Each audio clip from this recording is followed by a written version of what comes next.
Hi, Zach and I are going to do limiting reactants today.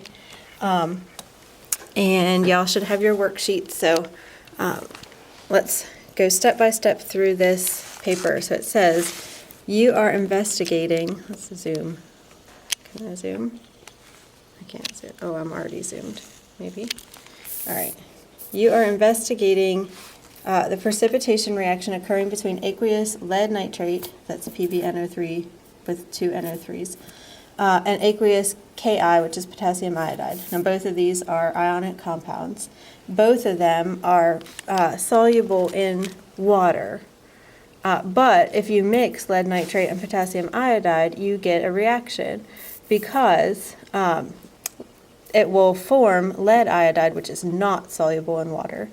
And it'll also form potassium nitrate. Now, that potassium nitrate will stay dissolved in the water, but the lead iodide will become a solid, a precipitate.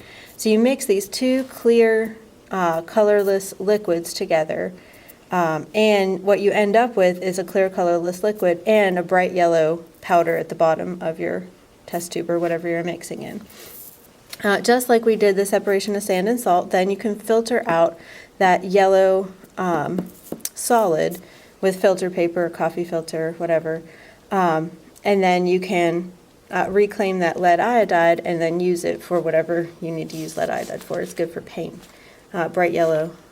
So anyhow, we're going to balance that equation first. So Zach, you get to work on balancing. Here, I'll shoot this piece of paper over here while Zach balances over there. Okay, so first thing to remember while he does that is that there are two nitrate ions in this lead nitrate, but only one in the potassium nitrate. So you have to, I would keep the NO3s together, like think of them as kind of one thing. Instead of thinking them of as an N and three oxygens, I'd think of them as one NO3 group.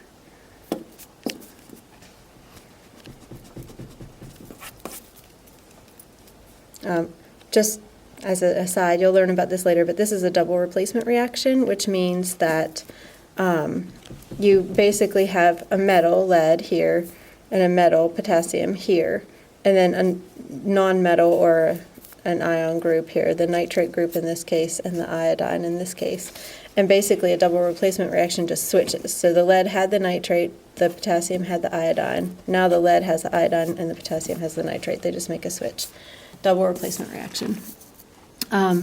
So he has balanced our equation. If we look, we have a lead on both sides. We have two nitrates on both sides.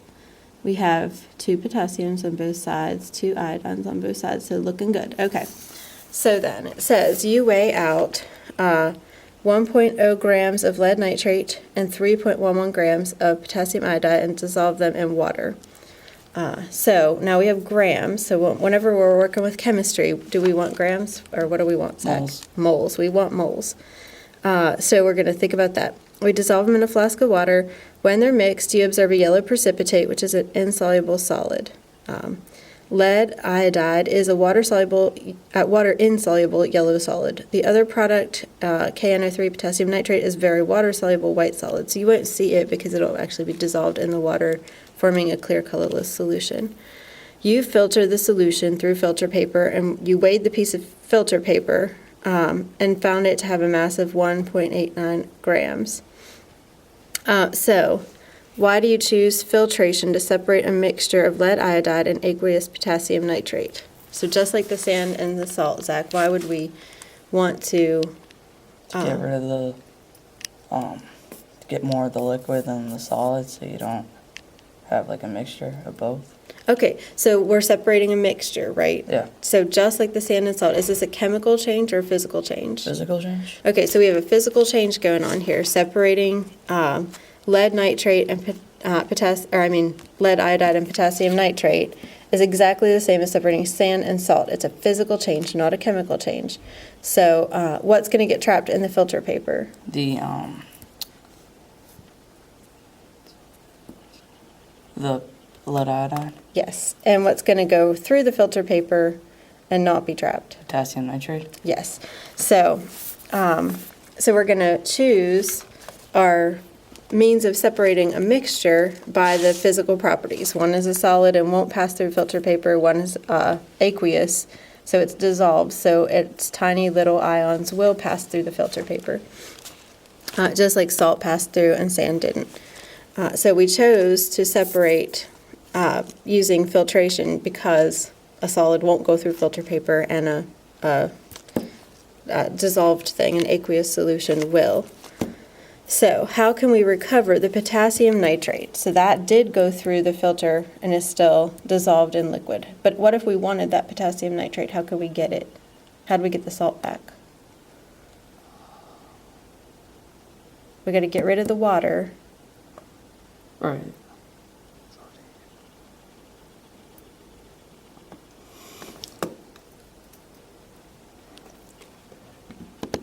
How do we get rid of the salt? I mean, how do we get rid of the water and reclaim the salt? Do you remember?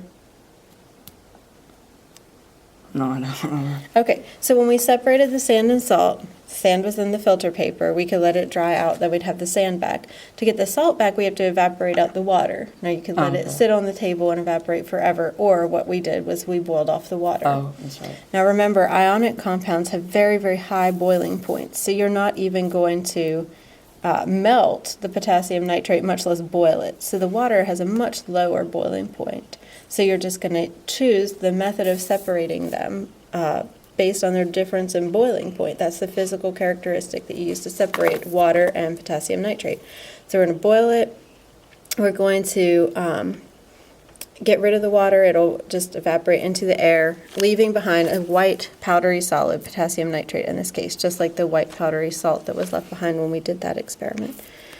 So now we've only done, we've done a chemical reaction here to form these two products. Now we've done two physical separations, filtering out the solid and then evaporating the water to recover the potassium nitrate.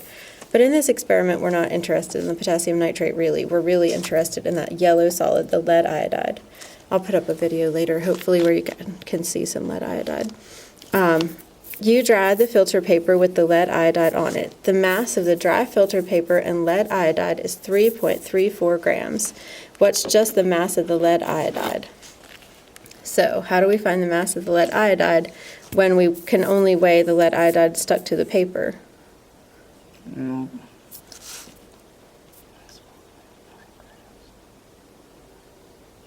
Change it to moles? Well, no, we're still just doing physical changes. So the key thing here, and something that you've got to remember when you're in college in the lab, because, you know, we're not doing enough of this stuff for you guys, in my opinion, but we only get once a week, so that's what we've got. The key here is before we filtered the stuff through, we weighed the piece of filter paper. So we know the mass of the filter paper. It's 1.89 grams. Okay. So if the paper and the lead iodide weigh 3.34 grams, how much does just the lead iodide weigh? Don't just subtract You these just two? subtract them. So Zach's going to subtract for us while I talk about something else. Let's see. So in the lab, always make sure that you read the lab beforehand, that you do things like weighing your filter paper, weighing your glassware if you need to, so that you make sure that you can just tell the weight of the chemicals and subtract out the weight of the glassware, filter paper, or whatever else. Because if you don't do that, then your whole experiment is pretty much ruined. So luckily, we weighed our filter paper. Now we know the weight of it. We subtract. We consider significant figures when we're subtracting, but luckily our two numbers are both significant to the 100th place, so it's easy. So Zach says 1.45. So 3.34 minus 1.89 is 1.45 grams, and he did it perfectly, of lead iodide. And iodide, not iodine, iodide. because it's ionic, so you put that IDE ending. Poor Zach, he has to do the video with me.